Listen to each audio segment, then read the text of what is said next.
En este marco de conmemoración de esta ciudad como Patrimonio Mundial, nos complace dar inicio al curso Neurociencia, Neurotecnología y Neuroderechos, una propuesta formativa que conecta el valor del conocimiento con el patrimonio universal de las ideas.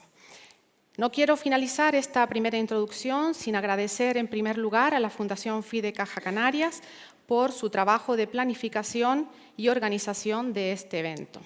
Asimismo, expresamos nuestro especial agradecimiento al Instituto Universitario de Neurociencia, al IUNE, y en especial a su director, el catedrático Alberto Domínguez Martínez, por su valiosa implicación y dedicación en la elaboración del programa científico que presentaremos estos días. Asimismo, destacamos la participación del director del IUNE como relator de este curso, asumiendo la responsabilidad de elaborar el documento de conclusiones finales. Sin más preámbulo y dilación, les damos la bienvenida a este curso pionero que une ciencia, tecnología y derechos humanos como elementos de un diálogo urgente y necesario. Comenzamos.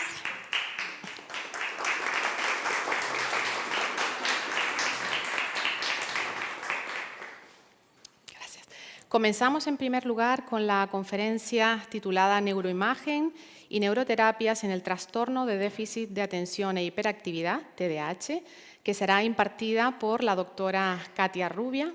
La doctora Katia Rubia es catedrática de Neurociencia Cognitiva y subdirectora del Departamento de Psiquiatría Infantil del Perth Maudsley Center del King's College de Londres. Es asimismo catedrática de la Universidad Técnica de Dresden y es profesora de la iniciativa Transcampus King's Dresden. Es una experta mundial en neuroimagen con resonancia magnética, en el TDAH y en otras enfermedades psiquiátricas infantiles. Sus investigaciones en los últimos 15 años se han centrado fundamentalmente en neuroterapias para el TDAH. Ha publicado más de 265 artículos científicos. Fue incluida en el Clarivate de 2019 y de 2020 entre los científicos más citados de la última década y en Expertscape como líder mundial en TDAH, en el top 5% más citado de su campo. Obtuvo el Premio Europeo de Kramer-Polnow por su excelencia científica en investigación clínica en psiquiatría infantil biológica. Es miembro correspondiente de la Real Academia de Medicina de España y forma parte del editorial de una gran variedad de revistas, entre ellas Biological Psychiatry. Con este sólido recorrido, la doctora Katia Rubia nos invita hoy a adentrarnos en los avances más recientes y prometedores sobre el funcionamiento del cerebro en el TDAH, así como en las posibilidades terapéuticas que emergen desde la neuroimagen y las neuroterapias. Muchas gracias, doctora.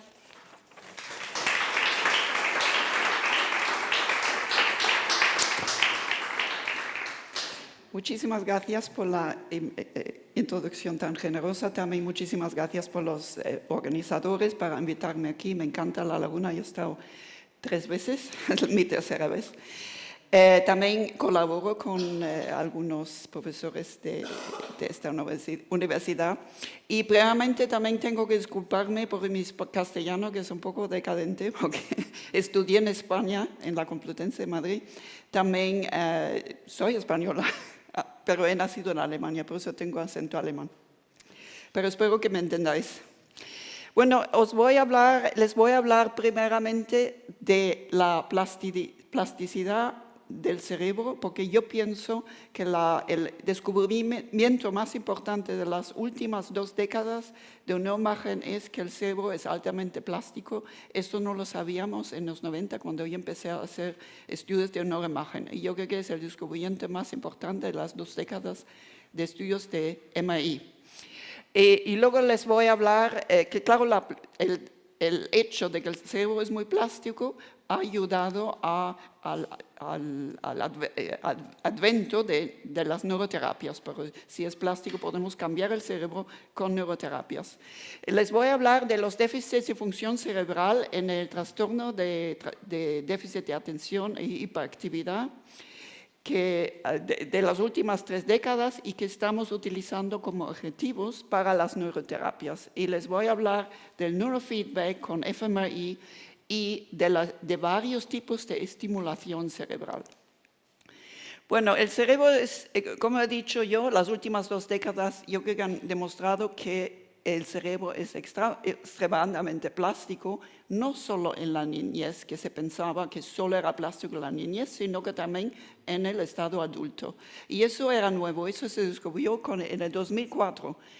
Y antes se pensaba que el cerebro solo cambia en el adulto a base de una lesión cerebral o procesos neurodegenerativos.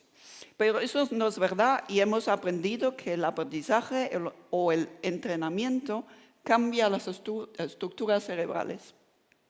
Aprender, por ejemplo, el malabarismo cambia la estructura cerebral en solo 3 meses. Hay evidencia que los taxistas de Londres tienen un hipocampo más grande y quizá importante para estudiantes, estudiar intensamente solo 3 meses cambia el hipocampo y áreas parietales. Así, aunque no nos interese el contenido, es una cosa buena para el cerebro. Los músicos sabemos que tienen cerebros diferentes dependiendo de lo que hagan. Por ejemplo, los cantantes tienen el área de boca más grande porque es el que media el canto. Los deportistas tienen cerebros diferentes. Por ejemplo, los que juegan al golf tienen el área premotor más grande. Y también aquí en La Laguna he colaborado en varios estudios de meditación. Hemos encontrado que la gente que medita a largo plazo y a corto plazo tienen cambios en la estructura del cerebro. Pero también hay cambios negativos. Por ejemplo, el abuso infantil está asociado con cambios cerebrales. Y también el efecto de placebo se ha demostrado, por ejemplo, en el Parkinson. El placebo puede aumentar los niveles de dopamina. Y los mecanismos cerebrales de esta plasticidad cerebral no es exactamente conocida, puede haber sinaptogénesis, neurogénesis, pero el hecho es que esta evidencia de alta neuroplasticidad ha cambiado nuestra manera de pensar. Y yo pienso que ha posibilitado el advento de neuroterapias.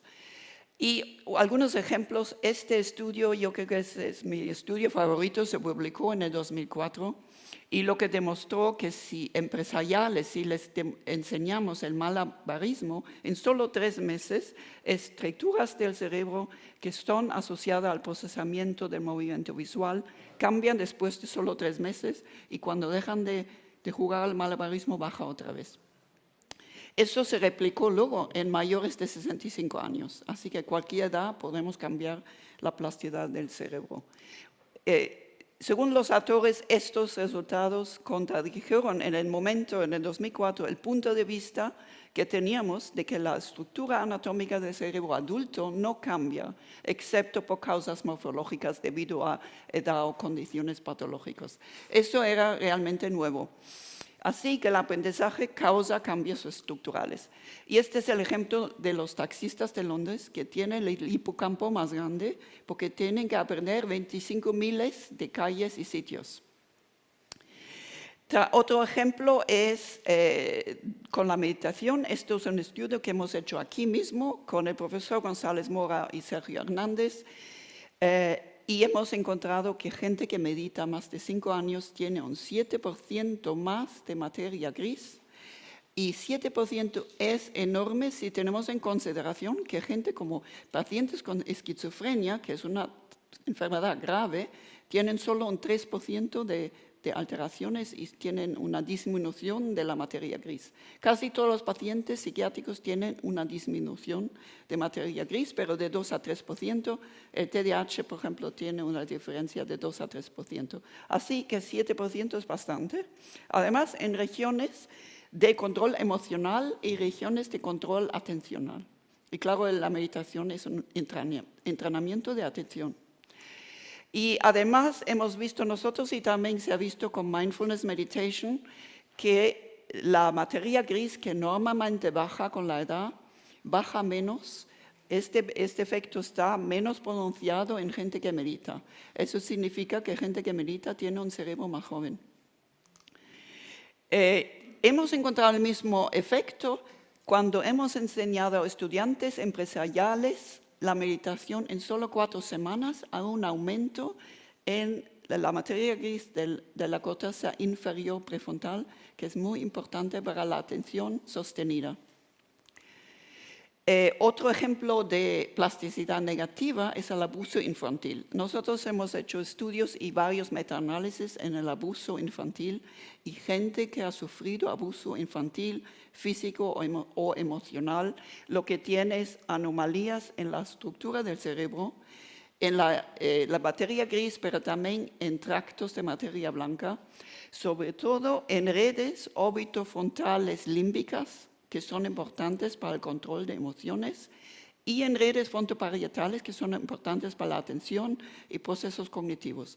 Y eso explica por qué gente que han sido abusados en la infancia tienen problemas afectivos como la ansiedad, más depresión, PTSD es lo más común, pero también tienen el coeficiente de la inteligencia más bajo y el rendimiento académico y cognitivo más bajo, y eso está relacionado con los problemas que tienen con redes frontoparietales. Así que el abuso causa cambios estructurales. Y además hay una asociación entre la duración y la severidad del abuso y los cambios estructurales. Así que hay una relación causa-efecto. Así que, para concluir, el cerebro es sumamente plástico, eso lo hemos aprendido a través de estas 2 décadas de neuroimagen, y el ambiente, el entorno puede modificar el cerebro, pero también al revés, lo sabíamos ya que cambios cerebrales, neurológicos, cambian el comportamiento. Así que el comportamiento y el cerebro son los 2 lados de la misma moneda. Y significa que las anomalías cerebrales que tenemos en enfermedades psiquiátricas o neurológicas los podemos cambiar con neuroterapias. Y os voy a enseñar un ejemplo del reino animal, de un perro que se ha hecho muy famoso por internet, tiene millones de seguidores. Este perro tiene hipoplasia cerebral y lo querían sacrificar cuando era un cachorro porque pensaron que nunca podía andar. Pero ahora no solo anda, sino que baila. Y por eso es una sensación de internet y tiene seguidores sobre todo de gente neurodivergentes o gente con problemas cerebrales, porque es un ejemplo de cómo se puede superar un defecto y hacerlo como convertirlo en algo positivo. Se llama Phoenix.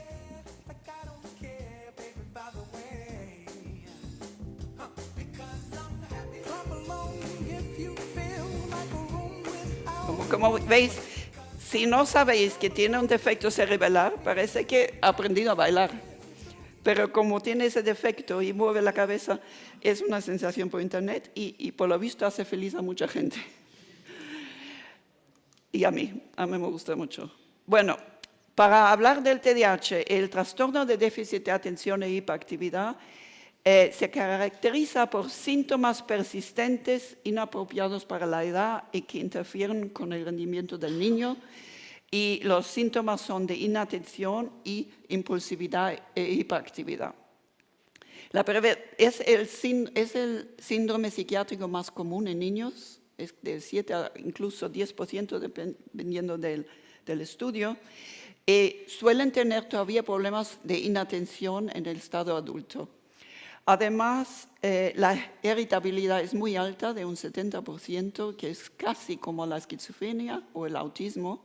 Se da más comúnmente en niños y el tratamiento más efectivo es con psicoestimulantes. Los psicoestimulantes es yo creo que el tratamiento más eficaz en la psiquiatría porque un 70% de niños responden. Además, el efecto es muy alto de mejorar los síntomas.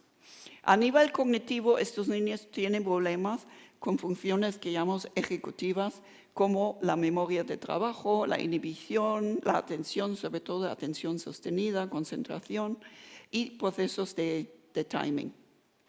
Y claro, todos estos procesos se desarrollan muy tarde en el desarrollo. Son procesos que son importantes para el rendimiento cognitivo adulto.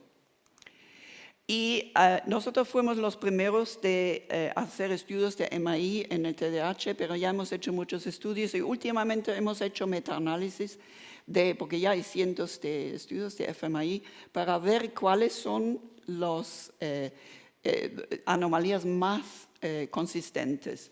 Y lo que hemos visto que hay varias anomalías en redes frontoestriatales y frontocerebelares, dependiendo del contexto.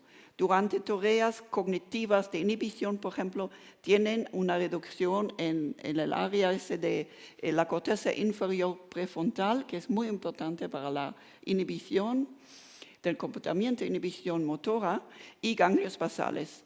Durante tareas de atención tienen anomalías en la red frontoparietal dorsal, la corteza dorsolateral prefrontal y el lóbulo parietal. Y durante el timing tienen anomalías en el cerebelo, que es muy importante para el timing, y también la corteza inferior prefrontal, que también es importante para el timing. Además, si nos fijamos en las áreas azules, estas son áreas que son sobreactivadas comparado con niños normales, y estas son áreas que son importantes son áreas de la red neuronal por defecto, y la red neuronal por defecto, aquí a la derecha, es una red que está activada cuando hacemos nada y se ha asociado con la divagación mental. Y niños y adultos con TDAH lo que tienen consistentemente tienen más divagación mental. Y esa divagación mental interfiere con procesos cognitivos, porque si nos tenemos que concentrar, hace falta inhibir la divagación mental. Por ejemplo, si queréis concentraros en mi charla, tenéis que inhibir pensar en lo que vais a comer por la noche o cualquier cosa, otra cosa. Así que este proceso se desarrolla en el desarrollo del niño. Cuanto más mayor el niño, más capaz de activar áreas importantes para los procesos cognitivos. Por ejemplo, en este ejemplo, áreas frontoparietales para la atención, laterales. Y cuanto más mayor el niño, más capaz de inhibir la red neuronal por defecto. Este proceso es anómalo en el TDAH, o sea, lo que tienen menos capacidad de activar estas redes frontoestriatales, pero también menos capacidad de inhibir la red neuronal por defecto, menos capacidad de inhibir la divagación mental. Y solo para hablar un poco de la estructura cerebral, seguramente saben ya han oído los estudios de Enigma, que es un esfuerzo de combinar datos de imágenes a través del globo, y hay grupos de trabajo en todos los trastornos psiquiátricos. Nosotros somos parte del grupo de trabajo de TDAH y hemos coleccionado datos a través de varios sitios del mundo y a través de 38 centros, y tenemos más que 4.000 niños y adultos con TDAH y controles. Y lo que hemos visto que las mismas áreas que son anómalas en función también son diferentes en estructura cerebral. Así que estos niños tienen una reducción de volumen de los ganglios basales, también de áreas frontales y parietales. Así que hay una anomalía de estructura y función en las mismas regiones, y además hay evidencia que hay un retraso de desarrollo normal en estas áreas a nivel estructural y funcional de unos 3 o 4 años. Así, en conclusión, estos niños tienen problemas con redes frontoestriatales, frontocerebelares, y las regiones que más son anómalas son también las áreas que se desarrollan más tardíamente en el niño. La corteza prefrontal es, junto con los ganglios basales y el cerebelo, son las áreas que se desarrollan más tardíamente en el niño. Yo creo que la mayoría de la gente sabe que la corteza prefrontal se desarrolla tarde, pero el cerebelo y los ganglios basales se desarrollan igualmente tarde. Incluso el cerebelo es el área que se desarrolla más tarde en el desarrollo del niño. Y solo voy a hablar un poco más de las áreas frontales, porque esas son las áreas que utilizamos para las neuroterapias, porque son más fáciles de modificar que áreas subcorticales. Y de hecho, con la estimulación cerebral solo podemos utilizar áreas corticales.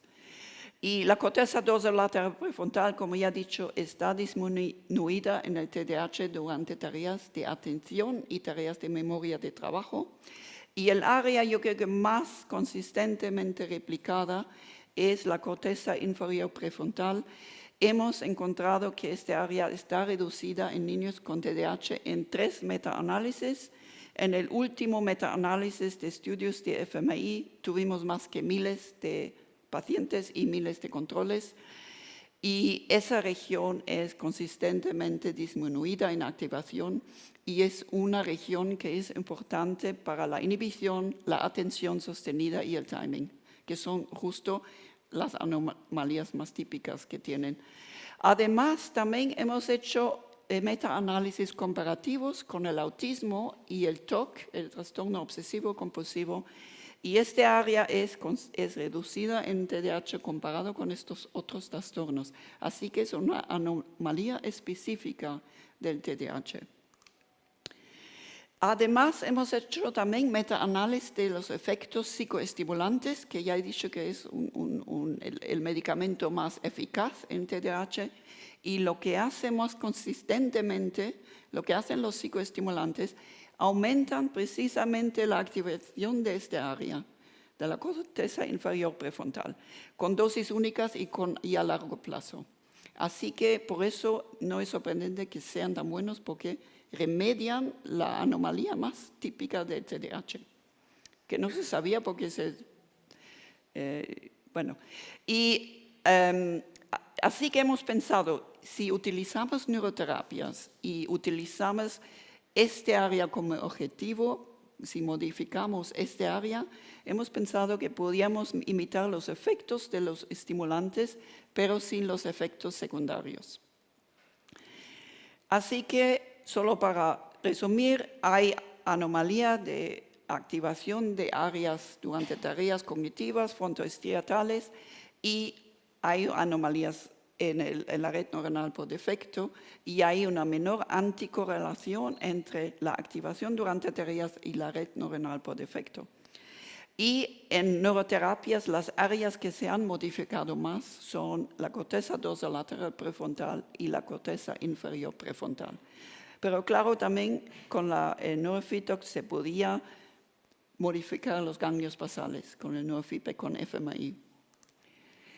Y solo quiero decir unas pocas palabras sobre los psicoestimulantes. Los psicoestimulantes, como he dicho, yo pienso es la mejor medicación en psiquiatría, porque un 70% de niños con TDAH y adultos con TDAH responden a esa medicación, y el tamaño de efecto es 0.8, que es muy grande. Si tenemos en cuenta, por ejemplo, los antidepresivos tienen un efecto de 0.2, 0.3, así que es mucho menos efectivos. Además, solo menos de 50% responden a antidepresivos.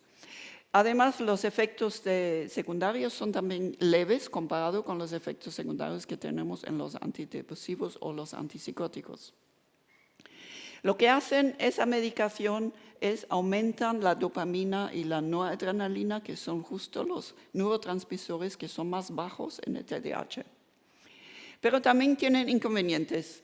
Tienen algunos efectos secundarios más leves, pero sí que hay. Por ejemplo, pueden reducir el apetito, no son indicados para pacientes con anorexia, pueden reducen el crecimiento, afectan el sueño, y muchos niños con TDAH ya tienen problemas de sueño, pueden aumentar la presión sanguínea, y por eso no son indicados para pacientes que tienen problemas cardiovasculares, así que hay que tener cuidado.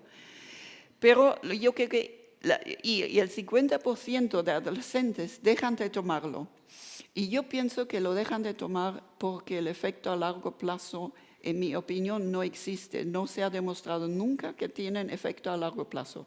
Todos los estudios que se han hecho, randomizados, suelen hacer como mucho 3 meses.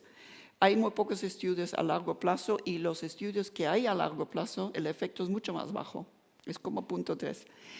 Y hay evidencia, nosotros hemos hecho un metaanálisis de estudios de PET y hemos visto que el cerebro se adapta a la medicación. Y eso lo sabemos con estudios de drogas, por ejemplo, el cerebro se adapta y hay evidencia con los psicoestimulantes que dentro de un año ya hay tolerancia farmacodinámica. Y probablemente porque el cerebro se adapta y aumenta los transportadores de la dopamina y a consecuencia yo creo que no funciona a largo plazo. No hay ninguna evidencia que funcione a largo plazo. Así que yo creo que los psicoestimulantes son muy buenos a corto plazo. A largo plazo no creo que funcionen.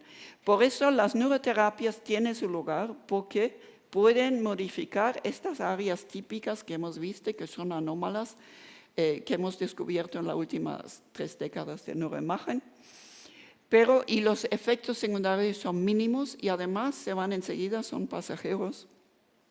Además, hay evidencia de efecto neuroplástico a largo plazo que aún está controvertida, pero es más probable que tengan efecto a largo plazo, que los medicamentos que sabemos no tienen efecto a largo plazo. Y los psicoestimulantes, sobre todo, si lo dejas de tomar en un día, además ya por la noche suben los síntomas otra vez. No tienen efecto a largo plazo. Y yo creo que la razón más importante es que los niños y adultos afectados prefieren tratamientos no farmacológicos. Entonces tenemos que invertir en tratamientos no farmacológicos porque es lo que los pacientes quieren. No tiene sentido desarrollar tratamientos que los pacientes no quieren tomar.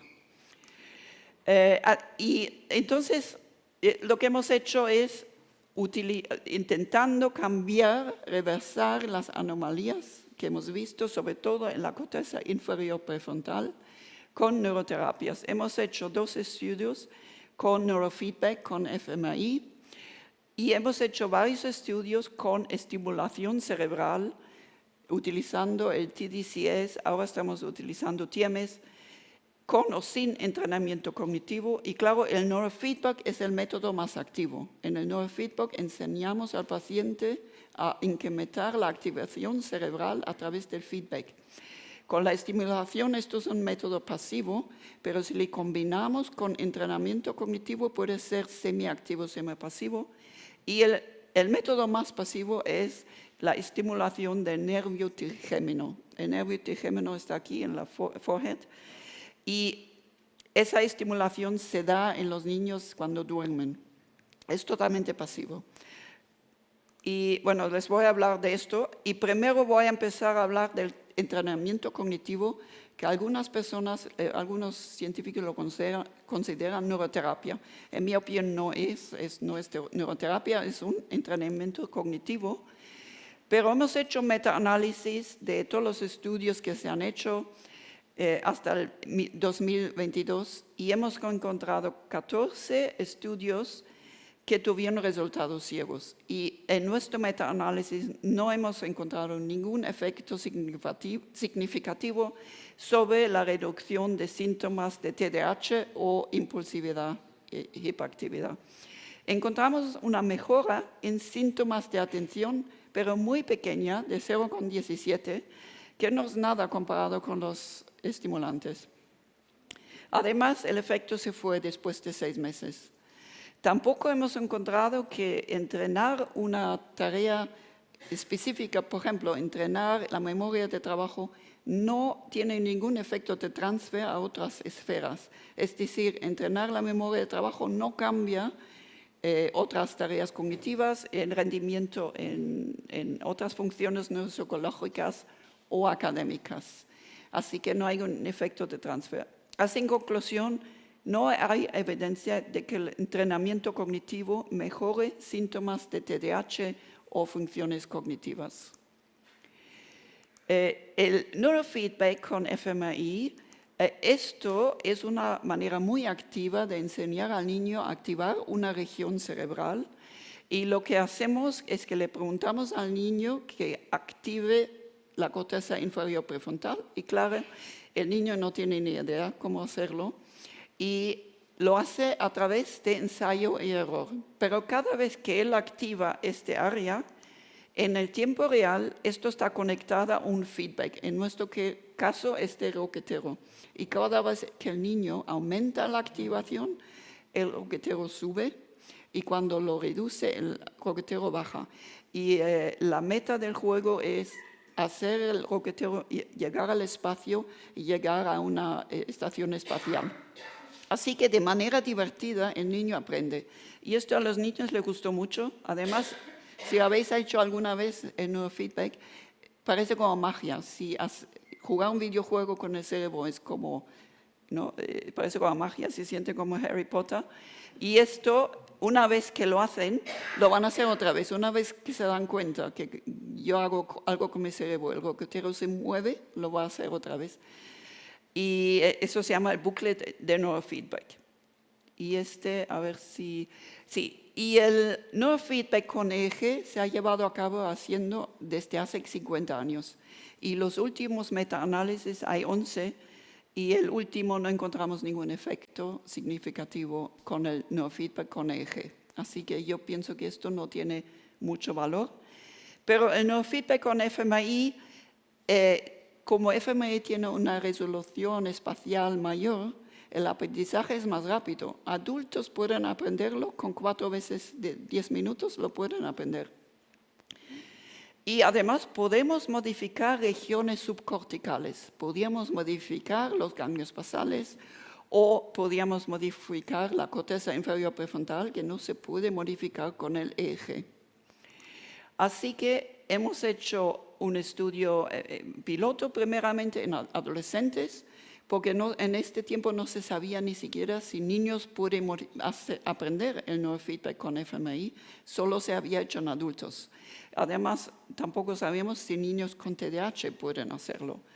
Así hicimos un estudio en 31 adolescentes con TDAH y un grupo tuvo que aumentar la corteza prefrontal inferior y el grupo de control tuvo que aumentar otra región en el cerebro. Y luego miramos el comportamiento clínico, rendimiento en tareas cognitivas. También tuvimos una tarea de fMRI de inhibición, porque pensamos que después del entrenamiento deberían aumentar la activación de la corteza prefrontal inferior, que normalmente, como os he dicho antes, normalmente está reducida en niños con TDAH durante tareas de inhibición. Y también investigamos efectos secundarios y efectos a largo plazo después de casi un año. Y este es el vídeo. Y como veis, esto es divertido, lo hemos hecho con una compañía de gaming. Y en el momento que el niño aumenta la activación cerebral en esa corteza inferior, el niño sube. Y claro, al principio el niño sube y baja, pero la mayoría de los niños podían incrementar, llegar arriba, y luego hay cosas en espacio que pasan y la meta final es que tienen que llegar a una estación espacial. Y luego hay planetas y hay cosas muy divertidas. Y lo que les decimos, que pueden concentrarse en el thrust, que no sé cómo se dice, ¿no? Lo que lleva el roquetero al final, pero en niños se sabe que lo hacen de manera intuitiva. Es casi mejor en niños no decir nada.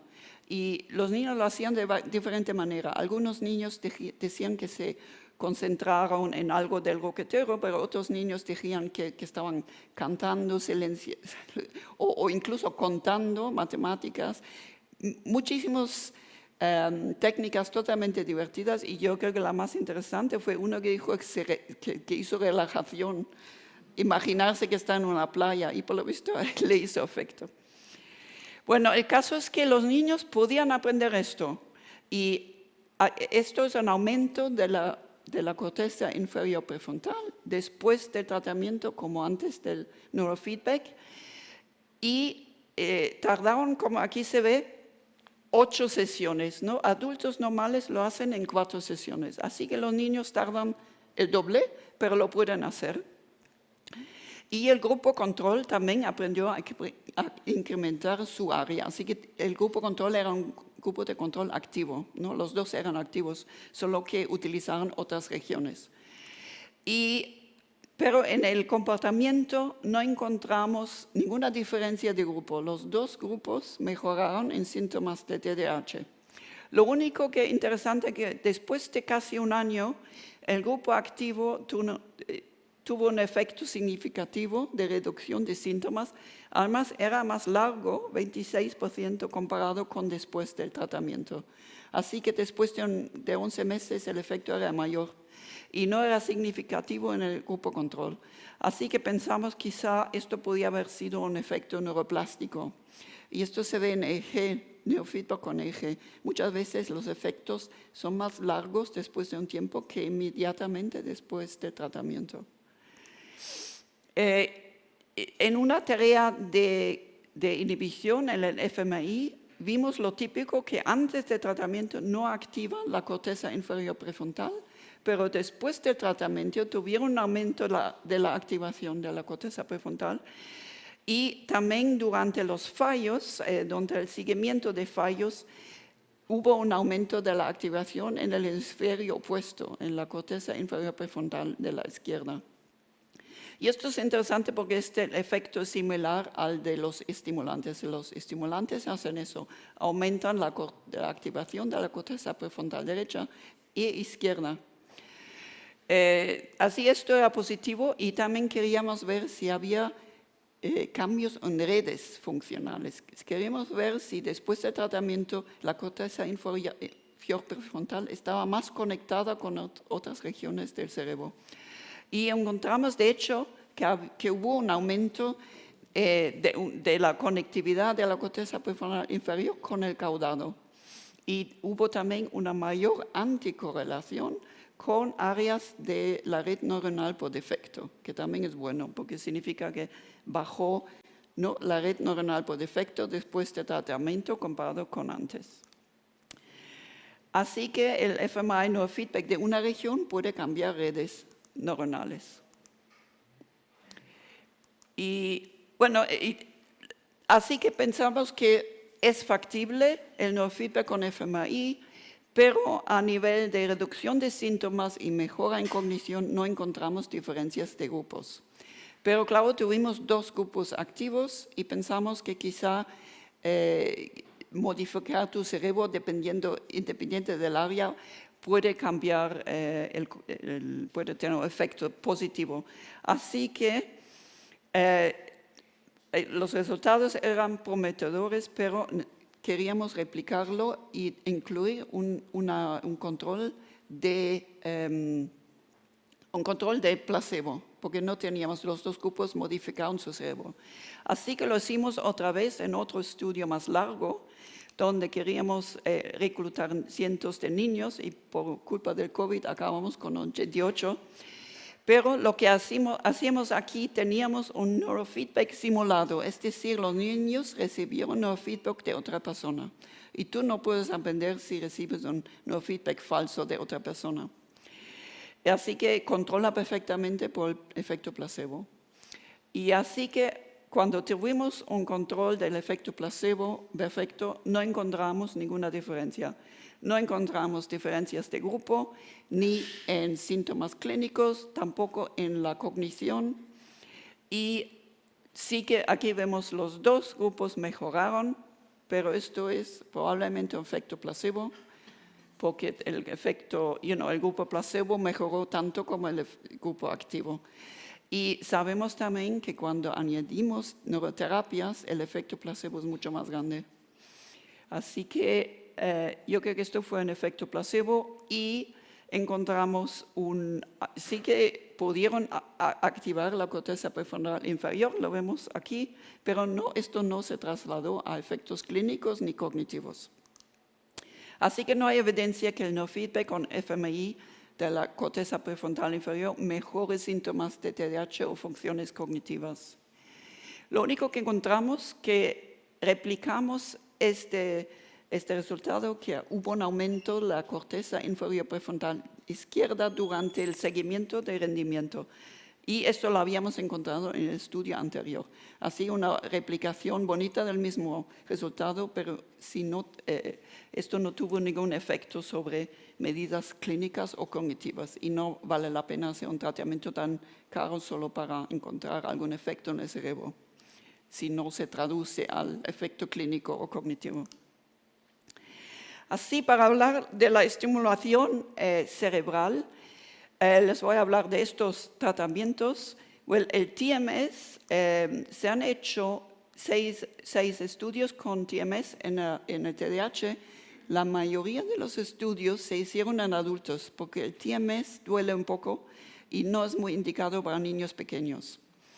Y casi todos los estudios no encontraron nada. El único estudio que encontró un efecto es el TMS, la estimulación de la corteza prefrontal inferior derecha y dorsolateral prefrontal, que son, claro, las dos áreas claves para el TDAH, junto con entrenamiento cognitivo. Este es el único estudio que encontró un efecto, mejora de síntomas clínicos, pero el estudio no reporta el cegamiento, si era ¿cómo se dice? Successful o no, si era efectivo o no. Y yo creo que eso es súper importante.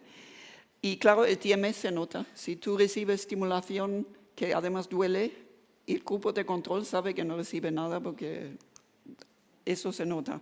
Así que hay poca evidencia de que el TMS, sobre todo la corteza dorsolateral prefrontal, mejore el TDAH.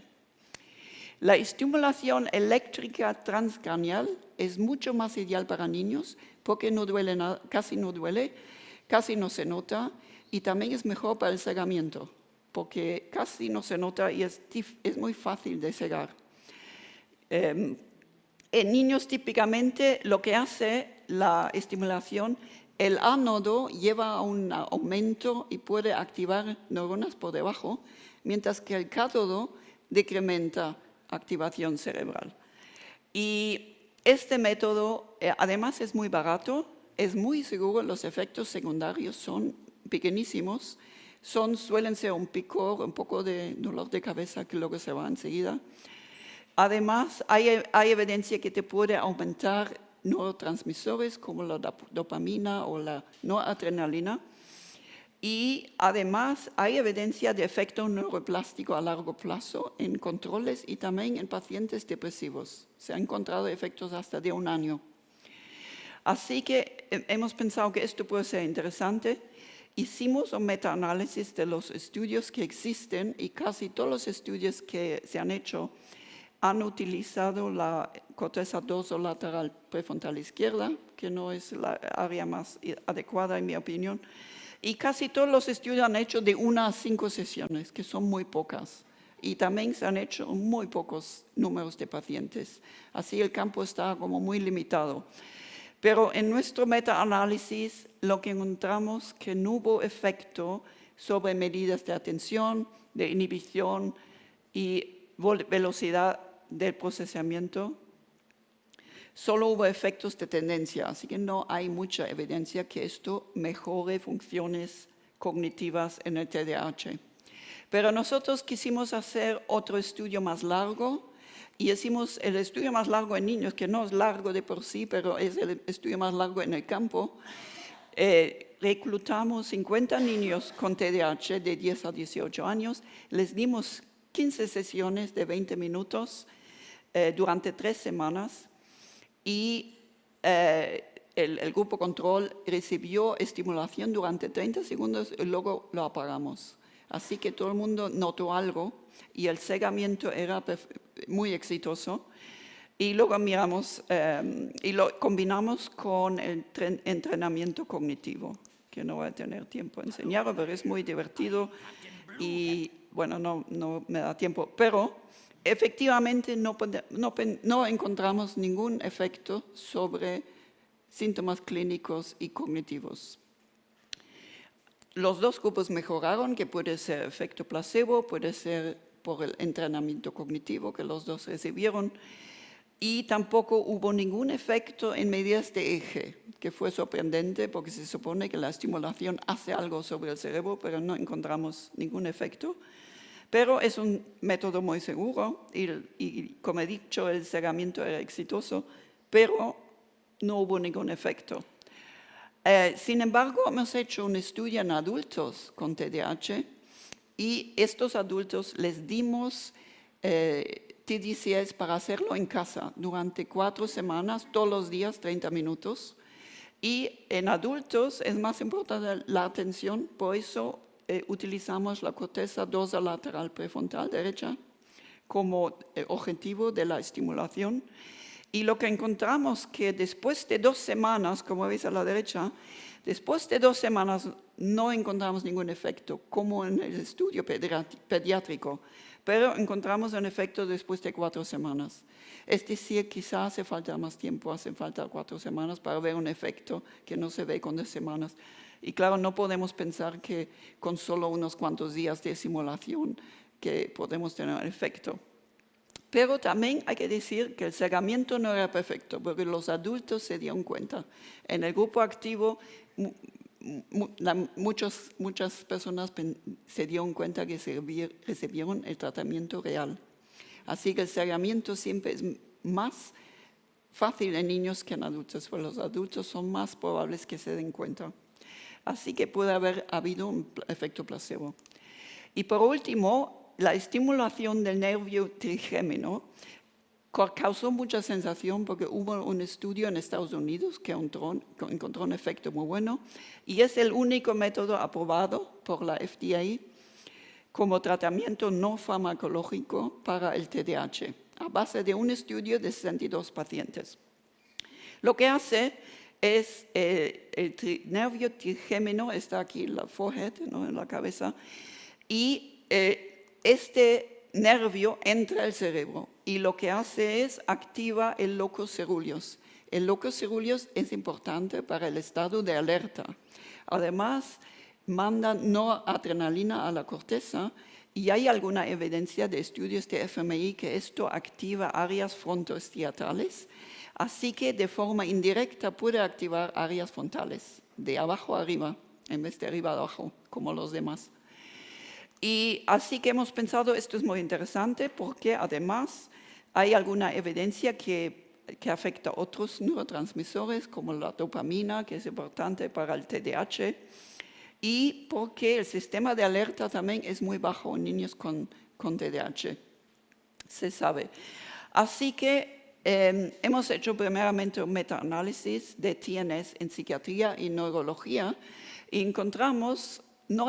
es muy nuevo y hay pocos estudios, pero encontramos que sí que tiene un efecto positivo sobre la migraña, y esto se puede comprar por internet, pacientes con migraña lo compran, pero solo encontramos un efecto junto con medicación de migraña, no solo. Encontramos que puede mejorar síntomas de depresión en 3 estudios, 1 de TDAH y 2 de epilepsia.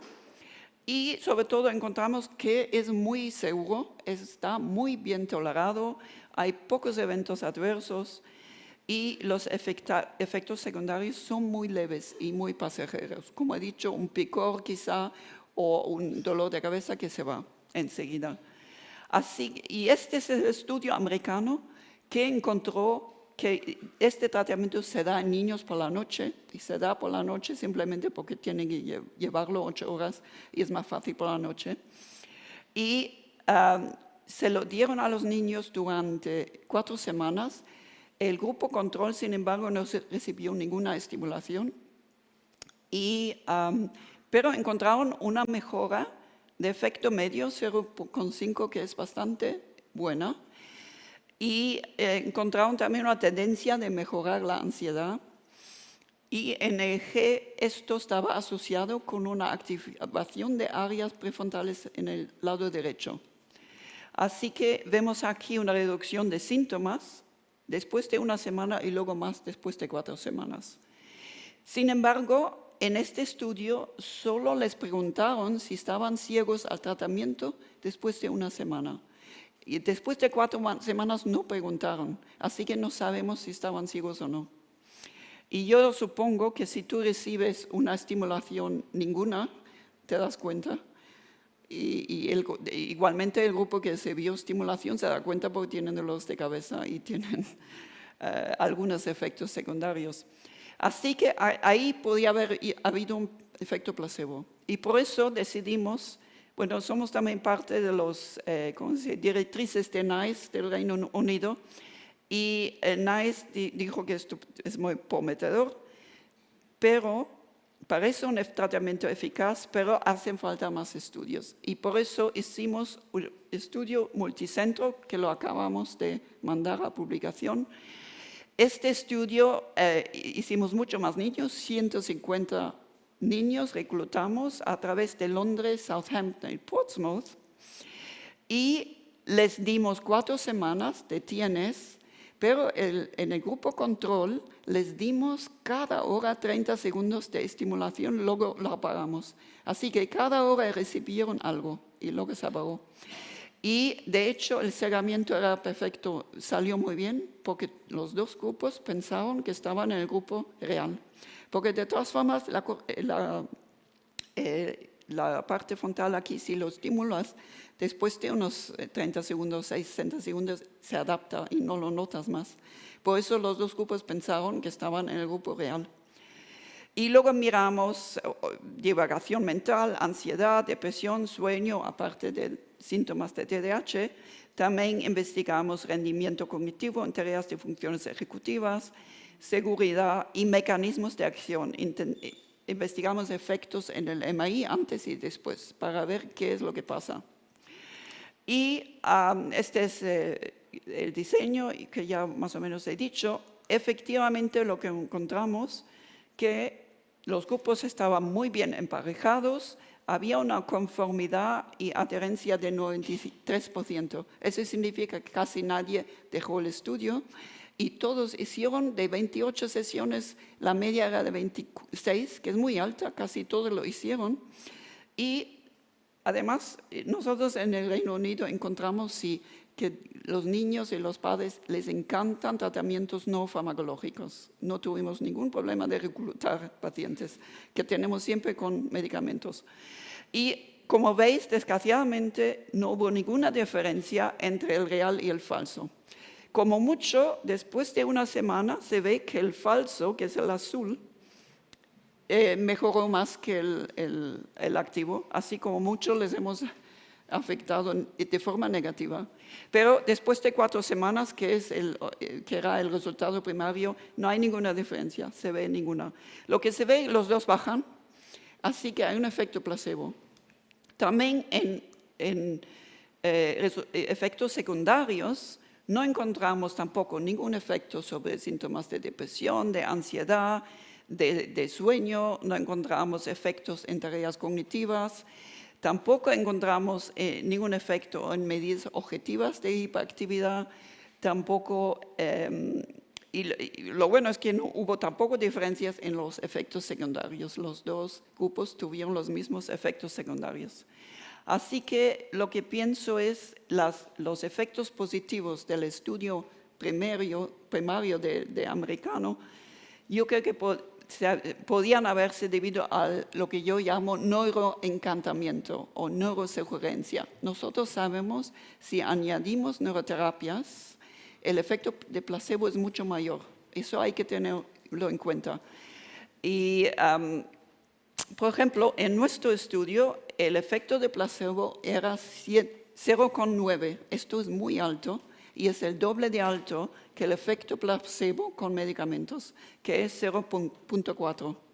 Así que las personas cuando les damos una neuroterapia y les manipulamos el cerebro, se piensan que esto tiene que funcionar.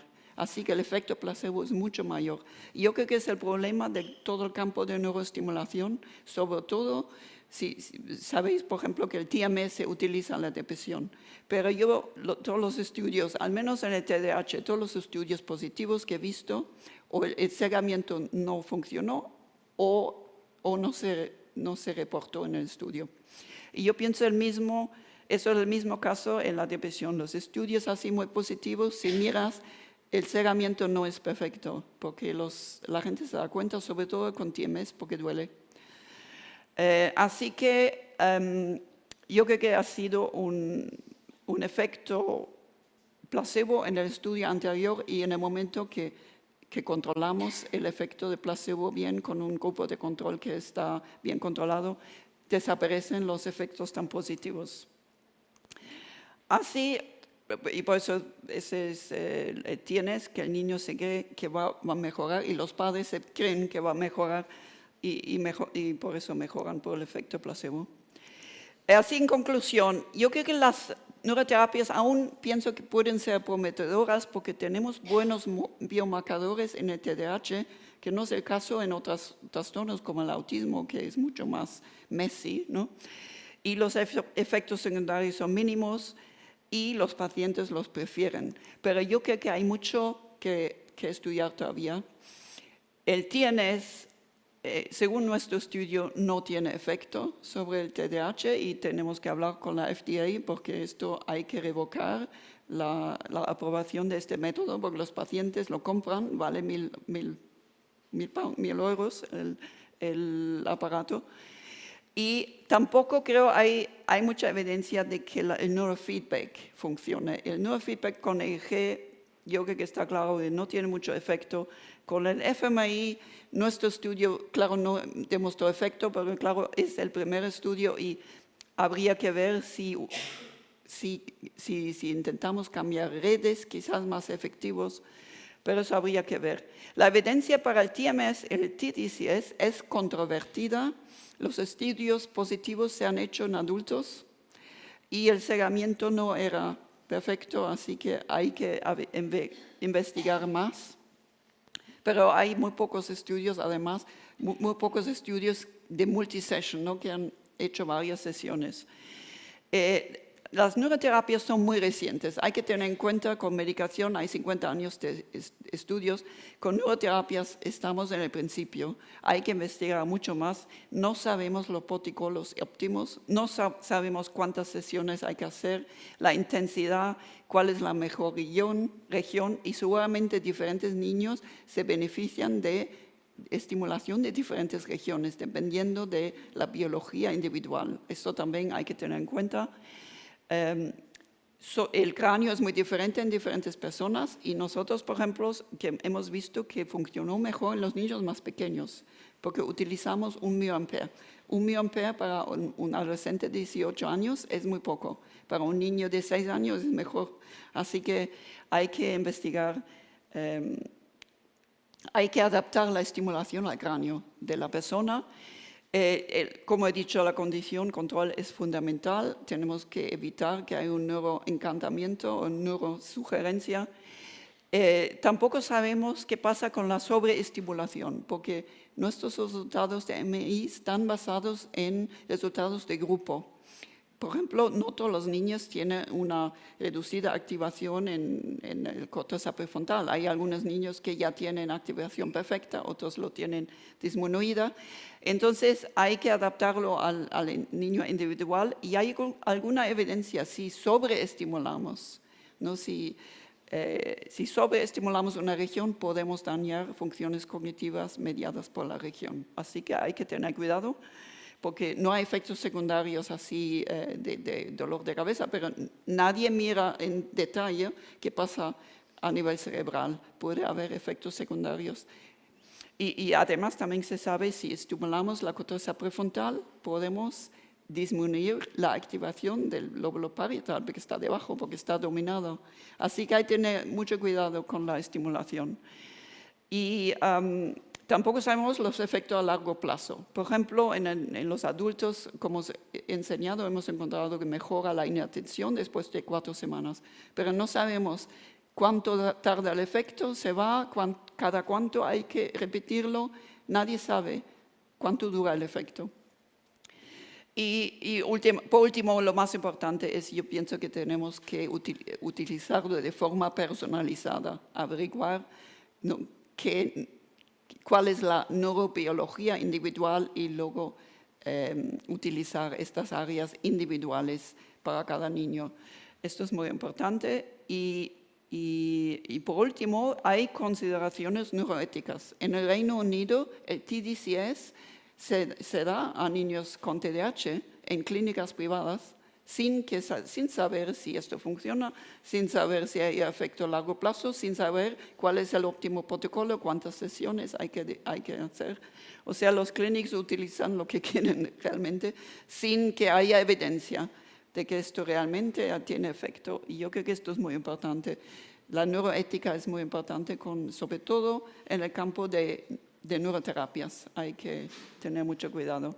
Y por último, quiero agradecer a todos los fundadores de nuestros estudios, mis colegas, los participantes y sus familias y ustedes por sostener atención por tanto tiempo, que me ha pasado un poco.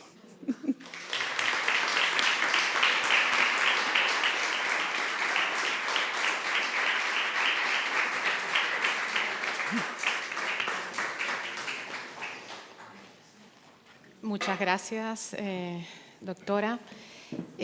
Su presentación ha sido un ejemplo de la importancia que tiene la investigación y el desarrollo para mejorar la calidad de vida y el desarrollo de futuro de tantos, en este caso, niños afectados por TDAH y para sus familias, la tranquilidad de sus familias. Durante relativamente pocos años, fundamentalmente desde los años 90 hasta la actualidad, hemos ido pues, redefiniendo el concepto que se tenía del TDAH, que inicialmente se pensaba que era un problema conductual, incluso muchas veces social, moral, etcétera, en el pasado. Por fortuna, pues todo eso lo hemos ido superando. Se trata de un desarrollo pues no adecuado, no correcto del cerebro. Hablaba, los datos son esperanzadores por un lado, pero por otro lado un poco desmoralizantes, ¿no? Hablaba de los fármacos, que los fármacos funcionan, pero funcionan no en todos ni no en todos los niveles. Hay ahí entre un 30-50% de los niños para los que los fármacos no funcionan y en muchos casos las familias tampoco quieren aplicar, como usted bien indicaba, fármacos en los niños. Se abre la ventana y la esperanza de las neuroterapias y de otras alternativas. Cuéntenos cuáles son, nos ha contado cuáles son los principales descubrimientos de las neuroterapias, lo que funciona, lo que no ha funcionado. ¿Cuál es el futuro? ¿Cuáles son los siguientes pasos para seguir evolucionando en un aspecto tan sensible para tantísimas familias? Sí. En mi opinión, hasta ahora, casi en psiquiatría hemos hecho siempre, se llama open loop, ¿no? Que básicamente se utiliza un área que está basada en resultados de grupo y luego se modifica este área. Otro método que ahora se está empezando a hacer y se ha hecho ya en Deep Brain Stimulation, se llama closed loop. Significa que medimos qué anomalía cerebral hay en cada momento, ¿no? Por ejemplo, se puede hacer que la persona puede tener un eje constantemente. En el momento que hay una reducida activación en cualquier área, luego se modifica esta área. Esto se llama closed loop, que se mira en cada momento cuáles. Y esto se hace, por ejemplo, en el TOC, se hace con Deep Brain Stimulation, cuando se implanta algo, o con dolores de cabeza de cluster headache, que no sé cómo se llama, ¿no? Que se utiliza también, que se implanta algo y cada vez que tienes el dolor de cabeza se modifica, se estimula, pero si no tienes dolor de cabeza no hace falta estimular.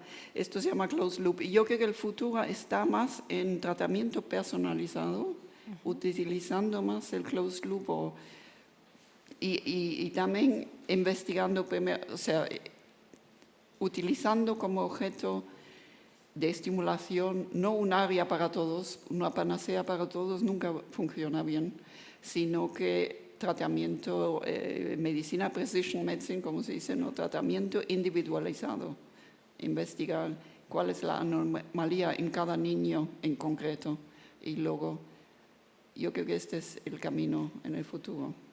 ¿Cree que como sociedad, gobiernos, etcétera, estamos preparados para llegar hasta ese punto de atención, para que llegue a todos los niños que lo necesitan, ese punto tan especializado y de atención particular a cada uno de ellos? Yo creo que estamos moviendo en muchos campos de medicina, no solo neuroterapia, estamos moviéndonos más y más a modificar, en la medicina al menos, a intentar modificar el paciente individual, de manera encontrar tratamientos individualizados. Yo creo que estamos en ello porque nos hemos dado cuenta que una panacea para todos no es lo más indicado, es lo mismo con los medicamentos. no todos los niños responden al metilfenidato, por ejemplo, o no todos los pacientes responden a los antidepresivos. Yo creo que estamos moviéndonos en la medicina a hacer más tratamientos individualizados y entender más las anomalías de cada paciente. Claro, esto es mucho más costoso, es mucho más difícil, pero yo creo que se está viendo cada vez más. También estamos moviendo cada vez más a entender también la relación de cuerpo-mente, porque también estamos más, yo creo que el futuro va a ser más integrativo, ¿no? Integrative care, de investigar, porque también hay muchas otras cosas, hay neuroinflamación, hay más en niños con TDAH, por ejemplo, hay más neuroinflamación, hay más asma, hay más problemas de piel, hay un montón de problemas asociados que hasta ahora se ha visto siempre, aquí es la psiquiatría, aquí está el cuerpo y se trata de forma diferente de diferentes médicos. Yo creo que hace falta más integración. De cerebro y cuerpo. Comportamiento, sí. Pasamos ahora al turno de pregunta al público, que estoy segura que bueno, ya por ahí tenemos alguna mano levantada. Bueno, pues salud a todas las personas que están en la sala y mis congratulaciones a la ponente porque ha sido excelente. La pregunta es la siguiente: desde el punto de vista de la terapia electrónica, magnética, tiene su precedente en Lombroso. La segunda pregunta es una pregunta, sugerencia. ¿Las niñas padecen TDAH? Sí. La primera pregunta no la he entendido. Sí, digo, sí. La terapia que dijiste ahí sobre la cuestión eléctrico-magnética tiene un precedente en Lombroso. Lombroso fue un psiquiatra de hace unos cuantos lustros que daba un shock en el cerebro para quitar ciertas actitudes que no acorde con la cuestión social. Pregunto si tenía la precedencia esa. No. ¿Precedencia de qué? Puede sobre el electroshock del pasado. Sí. No, electroshocks de hecho aún se da a pacientes que no se pueden tratar de ninguna otra forma. En pacientes depresivos todavía se hace. Y sí, es verdad que tiene precedente, pero es muy distinto porque el electroshock ya es muy invasivo y mientras que la estimulación que estamos haciendo ahora en psiquiatría es mucho menos invasiva, de hecho se llama non-invasive stimulation, ¿no? Estimulación no invasiva, porque no daña nada en el cerebro y es muy distinto del electroshock, que es mucho más invasivo y dañino. Y en cuanto a las niñas, sí tiene mucha razón, casi todos los estudios se han hecho en niños y esto ahora está cambiando. Porque claro, hasta ahora siempre se ha preferido estudiar niños porque la mayoría son niños y las niñas son distintas un poco, se nota menos la hiperactividad, se nota más la inatención, el TDAH en niñas se manifiesta de otra forma y por eso se nota más por ejemplo, en un, ¿cómo se dice? Classroom, ¿no? En una jaula de clase se notan más los niños hiperactivos porque se mueven más, son hiperactivos y molestan, mientras las niñas tienen inatención y no prestan atención y eso no se nota tanto. Pero ahora hay mucho más estudios sobre niñas con TDAH, pero se sabe mucho menos del cerebro de las niñas porque casi todos los estudios estudian predominantemente niños y es mucho menos sabido si las niñas tienen las mismas anomalías cerebrales que los niños. Lo cual quiere decir que sigue funcionando en grado sumo el patriarcalismo, ¿no? Sí. Bueno, en el caso de TDAH y autismo, pero no es por razones patriarcales. Yo creo que la razón es simplemente que es muy difícil encontrar niñas, mucho más difícil encontrar niños para reclutar en un estudio. Y entonces, en estudios de imagen, por ejemplo, nosotros antes hemos preferido reclutar solo niños porque es más homogéneo. porque si añadimos niñas tenemos un grupo más heterogéneo. Y por eso, por razones prácticas, que es más fácil reclutar niños, se han reclutado más niños. Muchas Sí. gracias, doctora. Nos hemos ido quedando sin tiempo. No sé si nos da tiempo para una última pregunta. Sí, 3 preguntas más. Tenemos otra palabra por ahí. Yo quiero hacer una última pregunta. La dejamos para el final. Hola, buenos días, gracias. Ante todo, dar las gracias por la charla, ha sido muy interesante. Y mi pregunta es la siguiente. El TDAH, en estos casos, según su criterio, ¿cuál es el psicoestimulante más efectivo? Sí.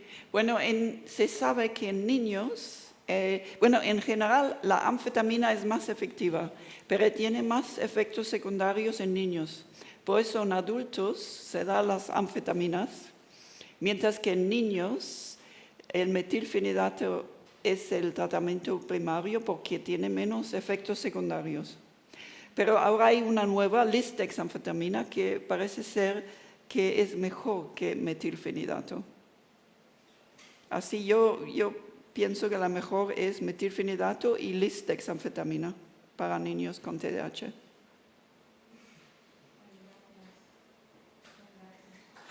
No sé si tenemos alguna pregunta más del público. Por ahí tenemos otra. Esto solo era un comentario breve, que yo básicamente cuando era más pequeña tuve neurofeedback, me parece, y ahora me quedé pensando, no sé si era más por